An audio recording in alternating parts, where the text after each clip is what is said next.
Welcome to another episode of AI 10X, the podcast series brought to you by 10 Leaves. Here on the deep dive, our mission is simple. Cut through the noise, pull out those key insights from, well, a whole stack of sources so you walk away really knowing what's what. Today, we're diving into a field, quite literally, that affects all of us. Agriculture, specifically. We're unpacking the strategies needed to spread precision agriculture across the globe. Now, you've probably heard the term precision agriculture, maybe smart farming. It's more than just gadgets in a field. It's really about using data, AI, automation, making these super targeted decisions. Think like moving from painting with a roller to using the finest brush plant by plant. The benefits seem pretty clear: efficiency, sustainability, profit. But here's the thing. If it's so good, why isn't it everywhere? Why the uneven adoption? So our deep dive today is about figuring out what's holding it back and, crucially, the actual strategies to speed things up for, a more secure food future for everyone. Okay, let's unpack this. So let's maybe start right at the beginning. Beyond the buzzwords, what are we really talking about with precision agriculture? And why is it suddenly so essential? Yeah, basically, precision agriculture is about getting farming down to a really granular level.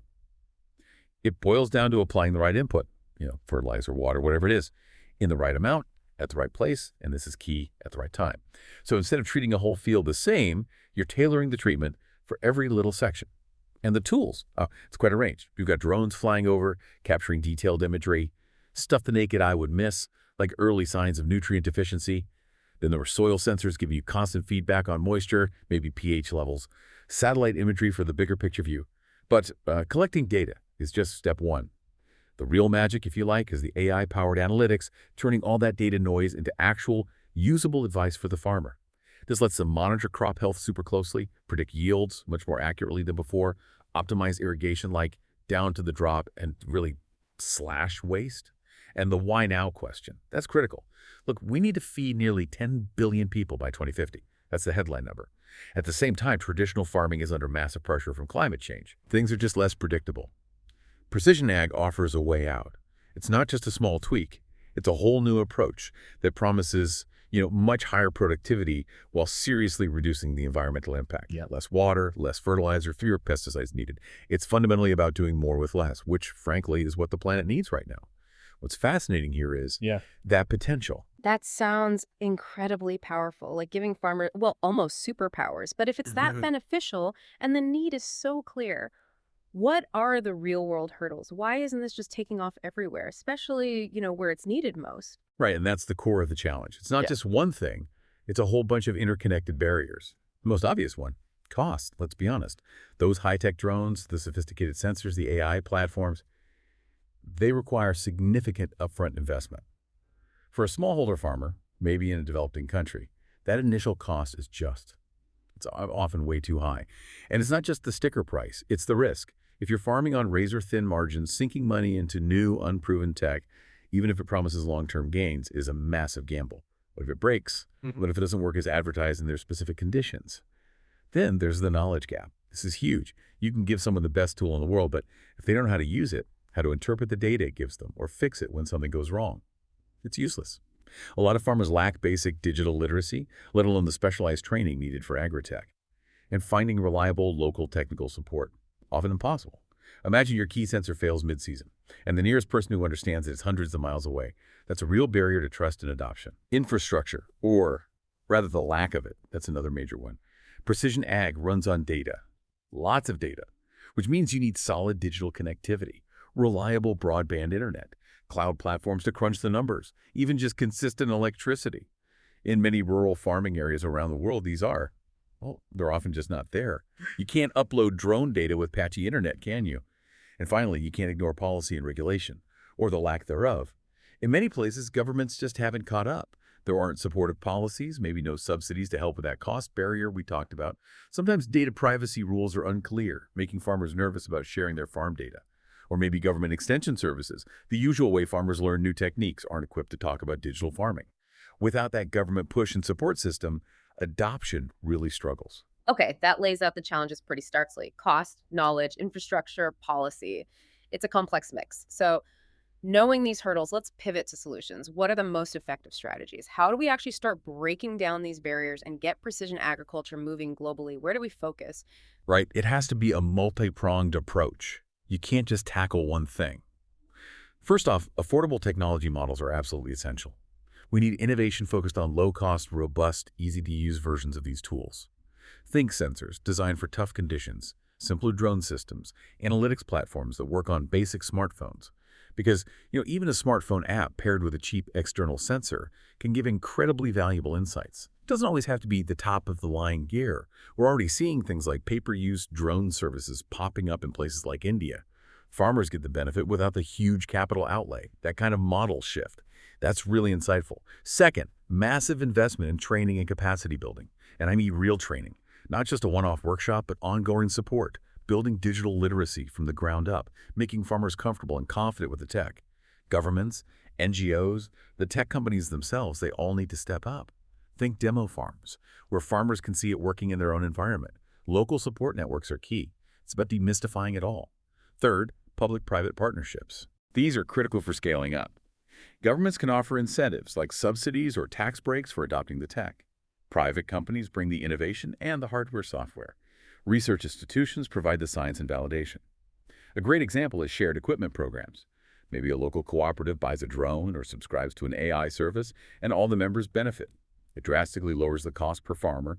It helps de-risk that initial jump. Then there's the obvious need for infrastructure development. We just have to get better rural internet out there. It's fundamental. And alongside that, building secure, trusted data platforms so farmers feel okay sharing information needed for analysis.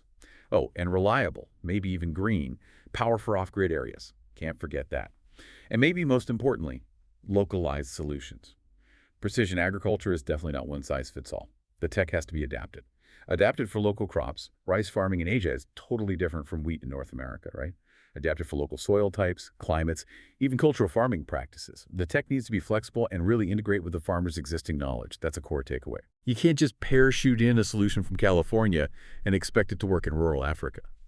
And one last point, which is really starting to gain traction. Data-driven financing. This is super interesting. Financial institutions, banks, insurance companies can use the data from precision ag systems, things like accurate yield predictions, proof of sustainable practices, and use that to offer better loan terms, cheaper or more tailored insurance, better risk management tools. Suddenly, adopting the tech isn't just about better farming. It makes better financial sense, too. It changes the whole economic calculation for the farmer.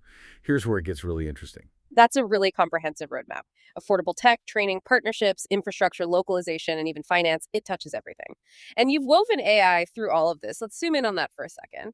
How exactly does AI fit in? How does it actually make these smart, localized, affordable solutions, possible? What's its specific role? Yeah, AI is really the engine driving this whole thing.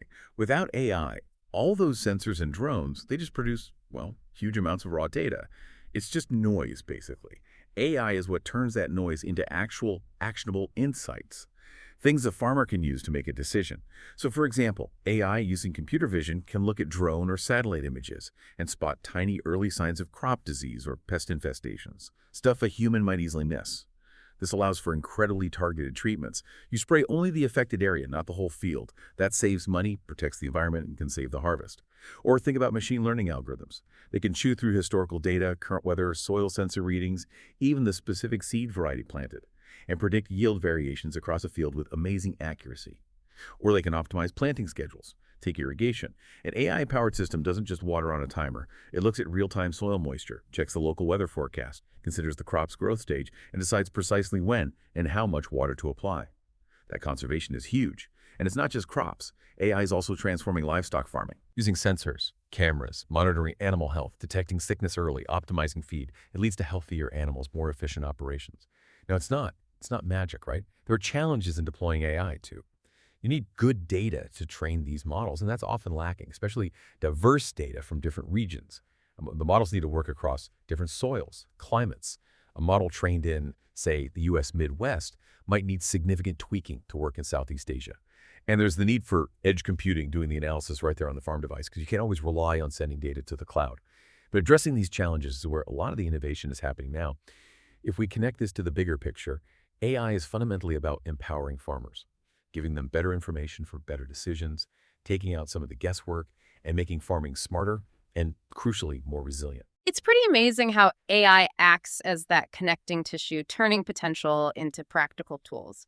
Okay, we've covered the need, the big challenges, the strategies to overcome them. Let's cast our eyes forward. If these strategies work, if we see widespread adoption, what does that future look like? What's the ultimate vision for global precision agriculture? Ah, the vision. If we get this right, the future of farming looks radically different and much better. We'd see significantly higher yields, feeding more people, but achieved with dramatically fewer resources. Think more food grown, using less water, less fertilizer, fewer pesticides. That's a massive win-win for food security and the environment. Which leads to the next point. A hugely reduced environmental footprint, less chemical runoff polluting waterways, healthier soils that can store more carbon, greater biodiversity on and around farms. All because inputs are used so precisely.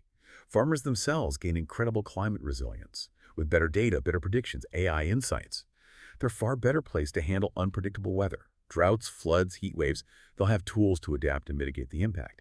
And really importantly, this vision must include inclusive growth.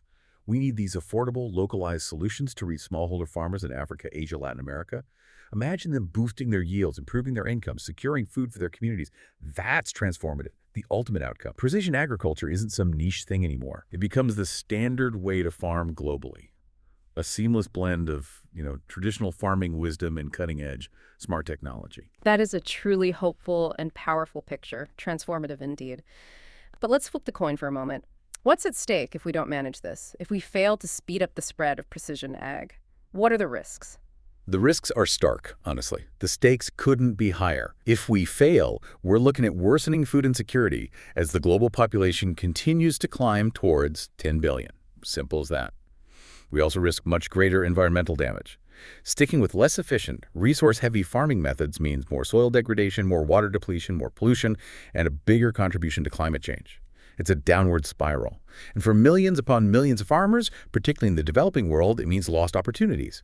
A missed chance to improve their livelihoods, to escape poverty, to build resilience against the shocks that are definitely coming. So what does this all mean? Precision agriculture. Look, it isn't just a nice to have or about making farming a bit easier. It's fundamentally about ensuring global sustainability, about food security, about the well-being of billions of people. It's that important. A really profound way to frame it. The potential is immense, but the urgency is just as great. It seems clear that precision agriculture can revolutionize our global food systems, but only if we actively tackle these barriers, the cost, the knowledge gap, infrastructure, policy, and really push forward with these smart, strategic solutions we've discussed. And for you, listening, the message seems pretty clear. Whether you work in tech or finance or policy, or maybe you're just someone concerned about our global future, you likely have a role to play in supporting and spreading smart farming around the world. Thank you so much for joining us for this deep dive. This has been another episode of AI 10X brought to you by 10 Leaves. Please do stay tuned for more discussions exploring how AI is reshaping, well, pretty much every industry and unlocking the future. And until next time, here's something to think about. Just consider how a single smartphone may be running some clever AI in the hands of one smallholder farmer somewhere, how that could radically change not just their life, but ripple outwards, influencing the entire global food landscape. Stay curious, stay informed.